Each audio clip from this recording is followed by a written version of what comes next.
So you think you know Milton Keynes, a place without history, nothing but concrete cows and roundabouts, right?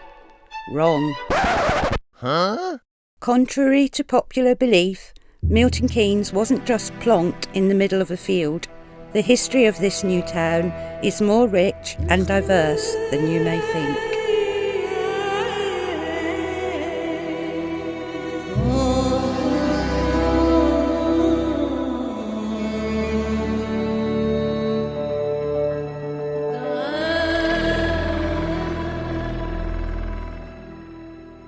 The villa was discovered in the 1970s.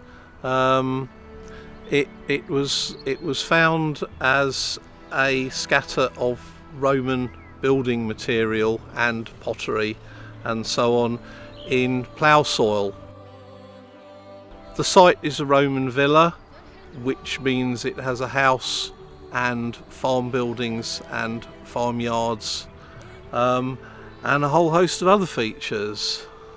We don't know precisely when the villa at Bancroft was vacated finally. The building appears to have fallen gradually into ruin over a period of time, and eventually it was used as a source of building stone, possibly for Bradwell Abbey, which is the next large stone building that is constructed in the area.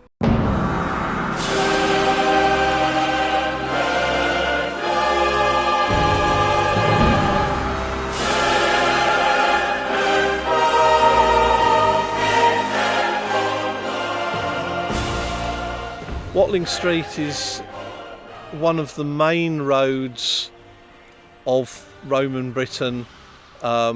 It links London with Chester. Bancroft certainly had a trackway that led from the villa to the road, and it would have been used by the farmer to get produce to market. Well, since we generally tend to go in for straight roads, I think the roundabouts will be a bit confusing, but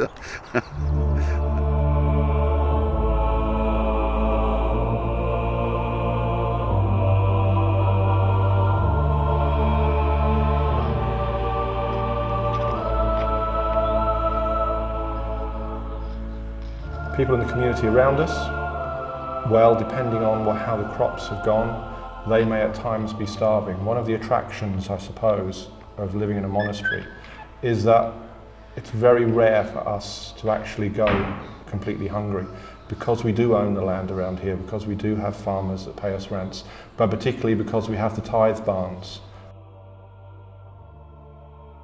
Over the years here at Bradwell Abbey, the site has changed a lot actually. There was the initial phase of building the priory and all of the kind of, if you like, outbuildings and courtyards and things. They then added the chapel in around 1335 to cater for the pilgrims that were using the site at that time. It was tough times here being a monk at Bradwell Priory. Poor harvests and the plague really took their toll, and actually by the end of the active period of the priory there were maybe only about 12 monks here. So they sought permission from Rome. They needed a papal bull to actually close the priory here. At the time that the priory was closed, the main monastery buildings weren't in very good condition anymore, but actually the chapel was in relatively good state of repair. So they decided to keep that part, but as it wasn't being used as a monastery or a priory anymore, it would have been, I suppose, wasteful to leave that big building stood there. So instead, they took it down and they used the materials in other areas. They recycled some of those materials. The history of the chapel itself is really quite unique. Inside, it's really quite special. It has what we think is unique wall paintings of the pilgrims on their journey, as well as stories about St Mary's life, because the chapel is St Mary's Chapel. It's dedicated to the worship of Mary. And you can tell that very obviously because there is an M motif that is part of the wall paintings and that has been there since it was first built, and they covered all of the walls. And then later on they actually added paintings that depicted stories of Mary's life.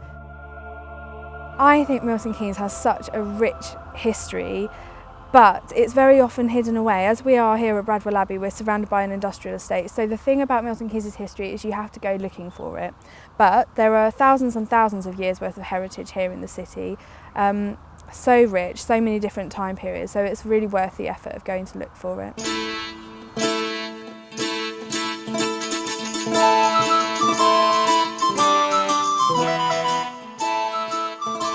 This site's called the Toots. It's in Shenley Church End.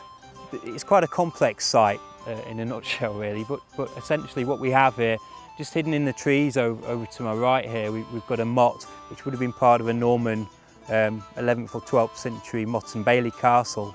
And then elsewhere on the site, across here where the guys are surveying, we've got earthworks which probably relate to a medieval moated manor. So essentially what we're seeing here is at least 800 years of activity on the one site.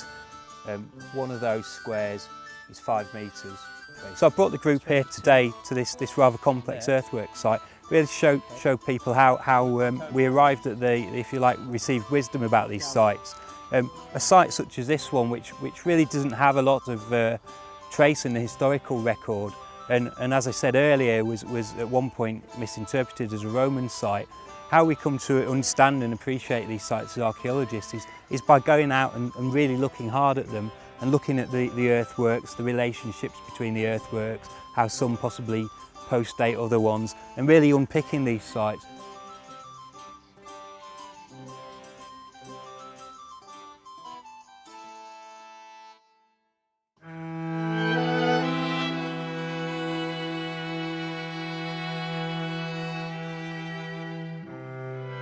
Well, it's largely 14th century, though there are, I think, earlier bits, and it's been restored since. At the time, it would have been very important. It would have been the significant building in a very small village. Life would have been very hard, mainly agricultural, and dominated by the church and the lords of the manor.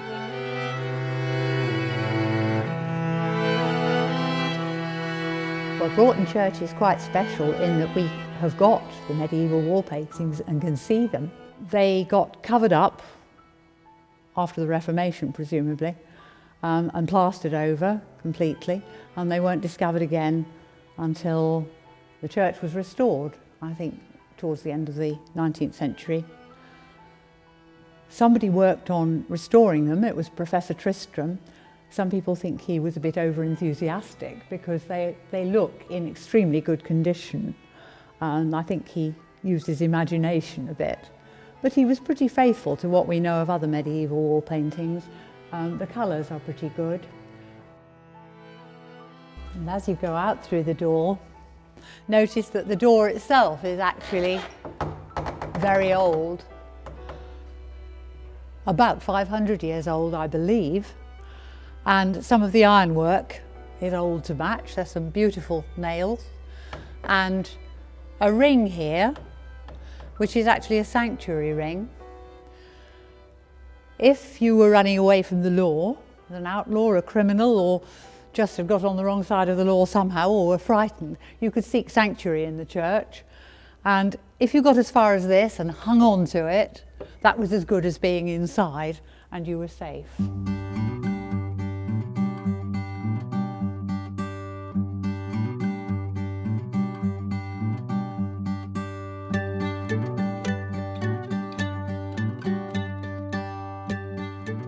I always had this vision of one day creating a garden, and that was why it came to be called the Secret Garden, because it was really, really secret. And obviously now it's been landscaped and changed, but at that time nobody really knew what it was. Then later we found out a lot about the history and realised that actually there had been houses here, and Robert Maxwell acquired the land in about 1968 and demolished all the houses. There were two just here, two houses here. This was the cellar of one of them, just here.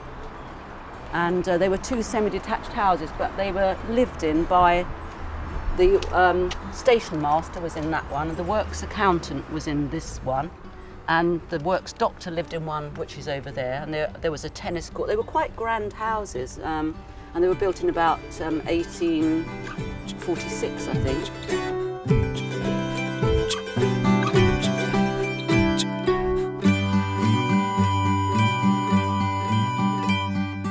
One of the things was, when we got money to develop the secret garden, obviously there was the money for all of the paths and everything else, and for the planting and everything else.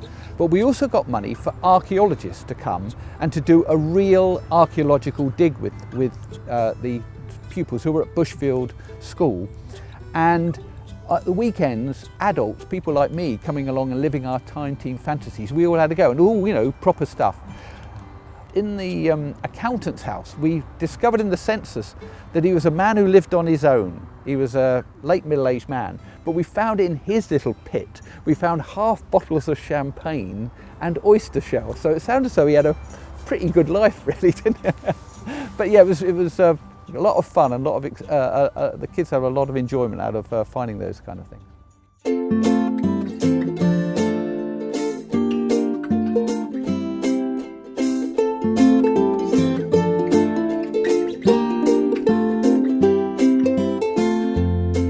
Although it's predominantly farmland down here, it did evolve with the coming of the railways, which were very, very important to this part of the world. The railways initially only came this far. You could get a railway train from London up to here, and then of course you'd have to change and get the post to other parts of the country. So with the advent of the railways, it meant that the demand for more skilled labour, engineers and railway builders, railway men, developed, and so therefore the town of Wolverton developed. Wolverton was initially just a hamlet, but with the coming of the railways, it became of great importance as the very first railway town in the country. And so right until 1970, this was farmland. But what changed it more than anything else was the coming of the railway. And the railway followed the line of Watling Street, and it was the first long-distance railway in the world.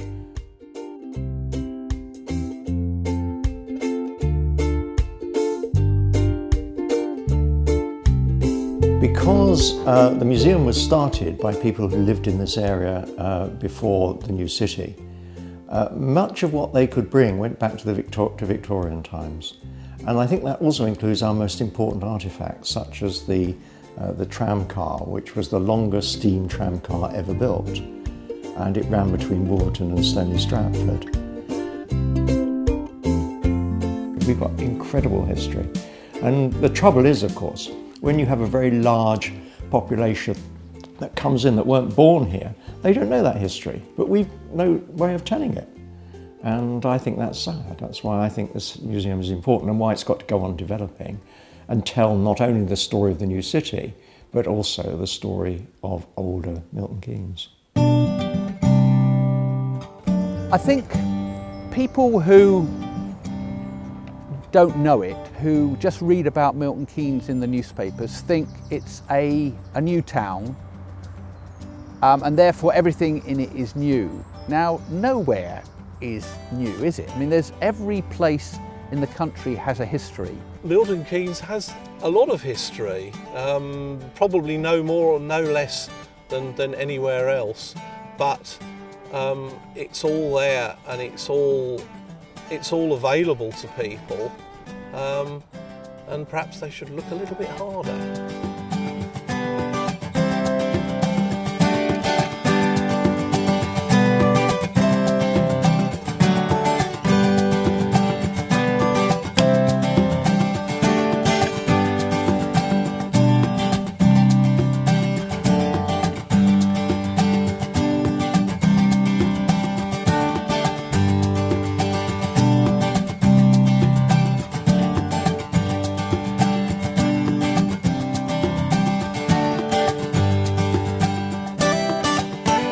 Bet you weren't expecting all that, were you?